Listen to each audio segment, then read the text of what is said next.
नमस्कार दोस्तों, आप सभी का स्वागत है एनवर्ल्ड न्यूज नेटवर्क में। तो दोस्तों, फिर से नासा के द्वारा चंद्रमा को जानने के लिए एक मिशन लॉन्च किया गया है जिसे आर्टेमिस 1 मिशन कहा जा रहा है। और यह मिशन खास है क्योंकि नासा के इस मिशन में रॉकेट के जरिए चंद्रमा पर ओरियन स्पेस से भेजा जा रहा है और बताया जा रहा है कि यह स्पेसशिप 42 दिन में चंद्रमा की यात्रा करके वापस भी आ जाएगा।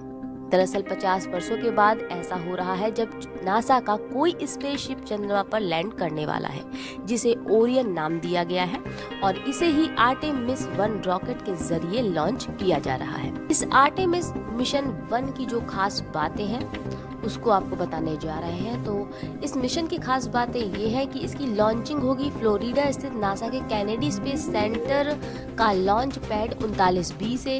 और इसका जो समय अवधि है यानी कितने दिनों का ये मिशन है तो 42 दिन 3 घंटे 20 मिनट का है। और साथ ही यह चंद्रमा की बाहरी कक्षा रेट्रोग्रेड कक्षा के लिए भेजा गया है। और आपको ये भी बता दें कि इसकी जो कुल यात्रा है वो है 21 लाख किलोमीटर की। और लैंडिंग की जो जगह है, वापस जब ये आएगा तो कहाँ लैंड करेगा तो सैन डिएगो के आसपास यानी प्रशांत महासागर में इसकी लैंडिंग की जाएगी। और लौटते समय इस ओरियन की जो स्पीड होगी वो 40,000 किलोमीटर प्रति घंटा की होगी।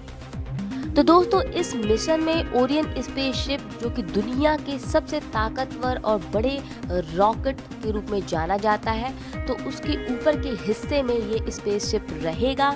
और यह स्पेस क्राफ्ट इंसानों की स्पेस यात्रा के लिए ही बनाया गया है। खास बात यह है कि यह काफी ज्यादा दूरी को तय कर सकता है जो आज तक किसी भी स्पेसशिप ने नहीं की होगी। ओरियन स्पेसशिप सबसे पहले धरती से चंद्रमा तक 4.50 लाख किलोमीटर की यात्रा को तय करेगा। उसके बाद चंद्रमा के अंधेरे वाले हिस्से की तरफ 64,000 किलोमीटर दूर जाएगा यानी दूरी को तय करेगा। ओरियन स्पेसशिप बिना इंटरनेशनल स्पेस स्टेशन से जुड़े इतनी लंबी यात्रा करने वाला पहला अंतरिक्ष यान होगा।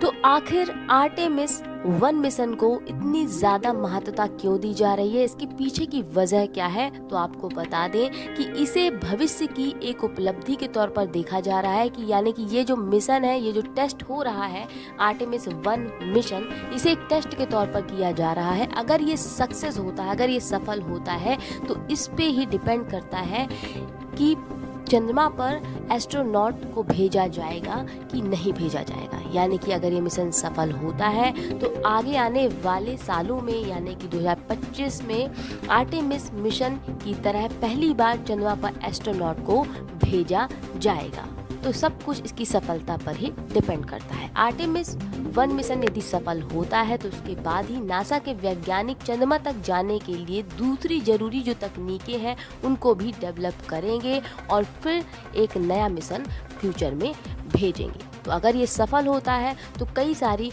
उम्मीदें पूरी हो सकती है नासा के वैज्ञानिकों की। दोस्तों, नासा का आर्टेमिस 1 रॉकेट चंद्रमा के लिए उड़ान भर चुका है। ये नासा का तीसरा प्रयास है दुनिया के सबसे बड़े रॉकेट को लॉन्च करने का। अगर हम हिस्ट्री ऑफ मून एक्सप्लोरेशन देखें या फिर चंद्रमा पर अब तक जो भी रिसर्च हुआ है, इतिहास देखें, तो वर्ष 1959 में सोवियत संघ का मानव रहित लूना 1 और लूना 2 चंद्रमा पर जाने वाला पहला रोवर बना था। अमेरिका ने 1961 की शुरुआत से ही लोगों को अंतरिक्ष में भेजने का अपना प्रयास शुरू कर दिया था। वहीं 20 जुलाई 1969 को Neil Armstrong, Edwin Buzz Aldrin के साथ अपोलो 11 मिशन के भाग के रूप में चंद्रमा पर कदम रखने वाले पहले इंसान बने। तो वहीं अपोलो 11 मिशन को चंद्रमा पर भेजने से पहले अमेरिका ने 1961 से 1968 के बीच रोबोट मिशन के 3 वर्ग भी भेजे थे। जुलाई 1969 के बाद से वर्ष 1972 तक 12 अमेरिकी अंतरिक्ष यात्री चंद्रमा की सतह पर गए। तो 1990 के दशक में अमेरिका ने रोबोटिक मिशन क्लेमेंटाइन और लूनर प्रोस्पेक्टर के साथ चंद्र खोज फिर से शुरू की। वर्ष 2009 में अमेरिका ने लूनर रिकॉग्निसेंस ऑर्बिटर जिसे LRO और lunar crater observation and sensing satellite यानी LCROSS के प्रक्षेपण के साथ रोबोटिक चंद्र मिशन की एक नई श्रृंखला की शुरुआत भी की। और अब बारी थी नासा के आर्टेमिस मिशन की, यानी कि नासा ने 2011 में आर्टेमिस मिशन की शुरुआत की थी।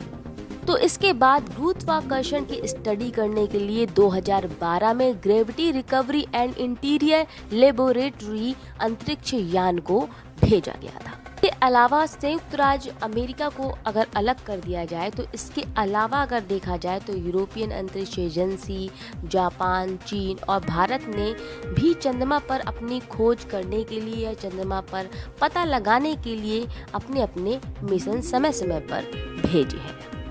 तो वहीं भारत के द्वारा भी चंद्रमा को जानने के लिए प्रयास किए गए हैं। मिशन लॉन्च किए गए चंद्रयान 1 और चंद्रयान 2। अब चंद्रयान 3 को भी लॉन्च किया जाएगा। अगर बात कर लें तो चंद्रयान 3 मिशन और आदित्य L1 साल 2023 के पहले क्वार्टर में लॉन्च किए जाएंगे। चंद्रयान 2 की क्रैश लैंडिंग के बाद चंद्रयान 3 को तैयार किया गया है और चंद्रयान 2 का क्रैश होना भारतीय अंतरिक्ष एजेंसी के लिए सबसे बड़ा नुकसान रहा था। अगर बात कर लें चाइना की चंद्रमा को जानने की दिशा में क्या प्रयास किए गए हैं तो आपको बता दें कि चीन ने चंद्रमा की सतह पर 2 रोवर उतारे थे, जिनमें वर्ष 2019 में चंद्रमा की सतह पर सुदूर क्षेत्र पर पहली बार लैंडिंग करना शामिल रहा है। तो इस तरह से कई देशों की कई एजेंसियों के द्वारा इस तरह के प्रयास किए गए हैं चंद्रमा को जानने की दिशा में। दोस्तों, ये थी पूरी बात कि चंद्रमा के अन्वेषण पर अब तक कितने प्रयास किए गए हैं, यानी कि मून एक्सप्लोरेशन एफर्ट्स अब तक कितने किए गए हैं चंद्रमा पर, उसको लेकर एक छोटी सी खबर थी जो आप तक शेयर की गई है। फिलहाल इस खबर में इतना ही। फिर मिलेंगे नई खबरें नई रिसर्च के साथ। अब इजाजत दें। नमस्कार।